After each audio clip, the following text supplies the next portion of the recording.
Good morning મિત્રો, સ્વાગત છે તમારું ફરીથી એક મારા નવા વિડીયોમાં। તો મિત્રો આપણે ઘણા ટાઈમ પછી એક વિડીયો ઉતારીએ છીએ અને અત્યારે મિત્રો 2-3 દિવસની ઉત્તરાયણની વાર છે। તો આપણે ઉત્તરાયણમાં એક પતંગ બનાવવાનો છે। નાની એવો પતંગ નથી બનાવવાનો, આપણે બનાવવાનો છે સૌથી મોટો પતંગ। તો મિત્રો એની માટેની વસ્તુ બધી આપણે ભેગી કરી લીધી છે અને આપણે જઈશું ઓલા ઘરે એ પતંગ બનાવવા। એની માટે જગ્યા વ્યવસ્થિત અને મોટી હોય છે। તો હું સંજય, મારે કાળા કાકા અને અટુને બધા જઈશું અને વિડીયોમાં લાસ્ટ સુધી બનાવી રહ્યો। પતંગ અમે કેવી રીતે બનાવીએ છીએ, મોટી પતંગ બનાવવાના છીએ, તો એ ઉડશે કે નહીં ઉડે એ પણ તમારા મનની અંદર પ્રશ્ન થતો હોય તો તમે વિડીયો લાસ્ટ સુધી જોવો અને વિડીયોને લાઈક, શેર, કોમેન્ટ કરવાનું ભૂલતા નહીં। તો હાલો મિત્રો, હું બધી સામગ્રી લઈને ઓલા ઘરે જાઉં।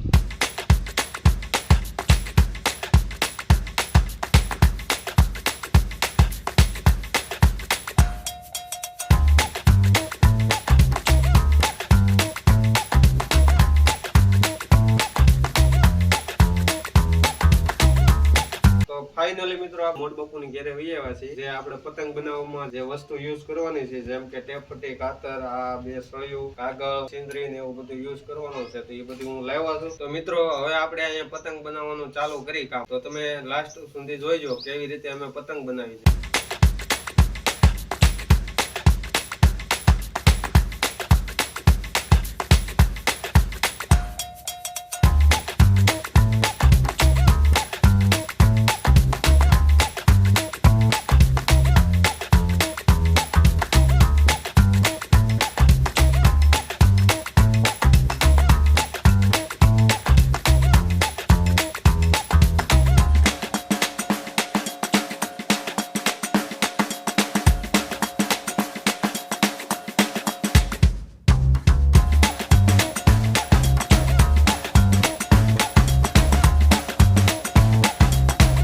ફાઇનલી મિત્રો આપણે પતંગ બનાવી નાખી છે। થોડોક ટાઈમ લાગ્યો પણ પતંગ બનાવી નાખી છે ધીમે ધીમે, બરાબર। પતંગમાં તમે લુક જોઈ શકો છો, આ રીતની કાંઈક અમારી પતંગ છે મિત્રો।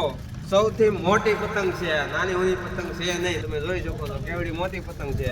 તો મિત્રો આપણે પતંગ સગાવવાના છીએ આ સિંદરીથી। આપણે જે નોર્મલ પતંગ સગાવતો હોય એ દોરી હાલે એમ નથી। આપણે બનાવી છે બેસર મોઢ બાપુના ઘરે અને સગાવવાની છે વસરા મોઢા બાપુના ઘરે। મિત્રો આપણે ધાબા ઉપર વૈયા છીએ પતંગ લઈને અને માંડ ચડાવી કે અમારે દાદરા છે ને થોડાક સાંકડા છે, માંડ કરીને ચડાવી અને અમે ધાબા ઉપર વૈયા છીએ। અને આ પતંગમાં મારી મહેનત છે, કાળા કાકાની મહેનત છે, રાહુલની મહેનત છે, સંજય કાકાની મહેનત છે। તો અમારી બધાની મહેનત તમે જોઈ શકો છો। આવડી મોટી પતંગ બનાવી છે, આમાં 2 થી 3 કલાક જેવો સમય લાગ્યો છે। અને હવે મિત્રો અમે પતંગ સગાવી છીએ ને એ તમે નિહાળો।